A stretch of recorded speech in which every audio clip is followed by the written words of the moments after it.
for you today. So the first one is going to be a landmine squat. I don't like to call it a deadlift because a deadlift is more of a hip hinge, but we are lifting it from the floor up. This is a trust fall, which means that you have to shift your weight backwards. It allows us to squat and get pressure off the knees. What I'm going to do is I'm going to come down like this. I'm going to grab the handle. I'm going to shift my body weight back, and I'm going to stand up leaning back. So if you look at my angle, I am leaning. I am not hovering over like this. I am leaning my weight to the back. Bye. Great job. And then, thank you. We're going to squat all the way down, keeping our head, chest, and neck up. And then we're going to go back on that angle. I do not want to see you squat and hinge forward to the floor. Okay?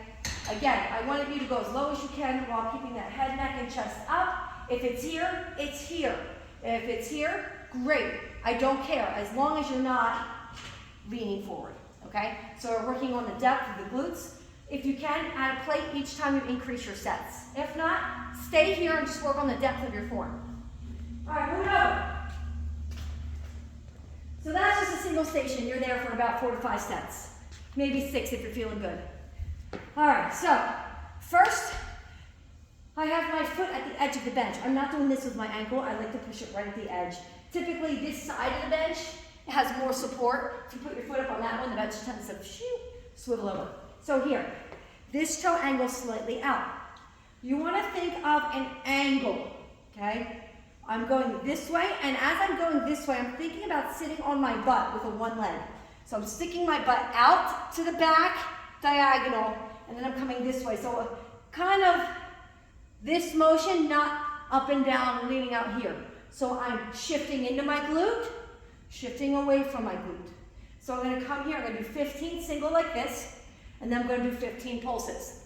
If your knee is bent, you are not shifting your weight correctly. There's no way that you could shift into your glute with that knee bent. So that leg needs to be totally locked out straight. I know it's rare that we say lock out the leg, but this one, lock out the leg, full out and away. So 15 single, 15 pulse, 10, 10, 5, 5, and then you'll do the other side. Approximately 3 sets per leg.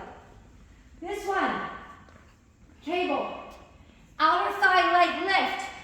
When you put your foot in, put the handle here. Then step over the cable. Step over the cable, hold on, and then swing behind you. It's going to hit your glutes and your side leg differently than what you're used to. So you're going to be right here, working right here on that side definition, all right?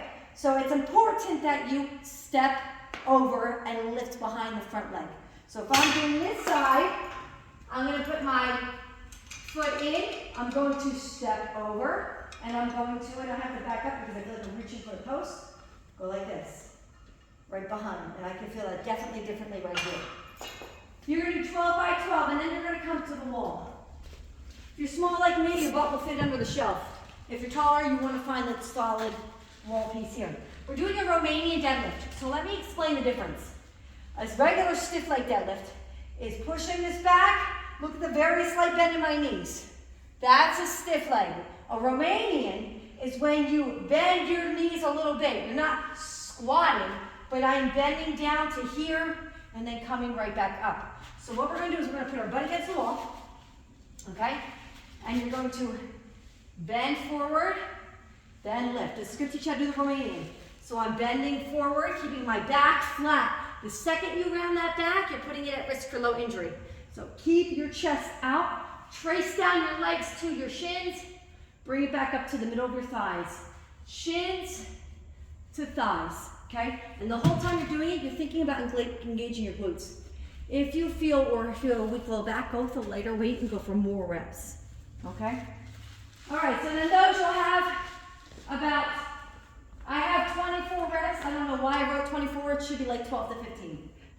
Your last station. I don't know why I wrote 24. All right, here. Inner thigh, swinging lunge. So I'm going to pivot both feet. Lunge, lunge, lunge, lunge. Lunchtime. It's lunchtime. No, lunge. Okay, down and back. You're going to go down to your equalizer and back.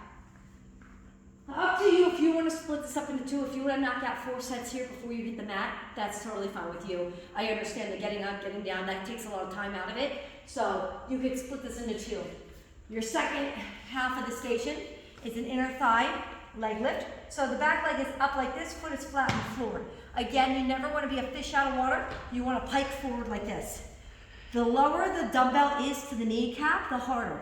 The higher you put the dumbbell, the easier. Now the dumbbell can often bruise if you leave it on here for a while. It can bruise the leg easily. I may ask that you go get a band and just kind of wrap the dumbbell with a band or bring like a towel. Sometimes I just protect it with my fingers. I just leave my fingers there.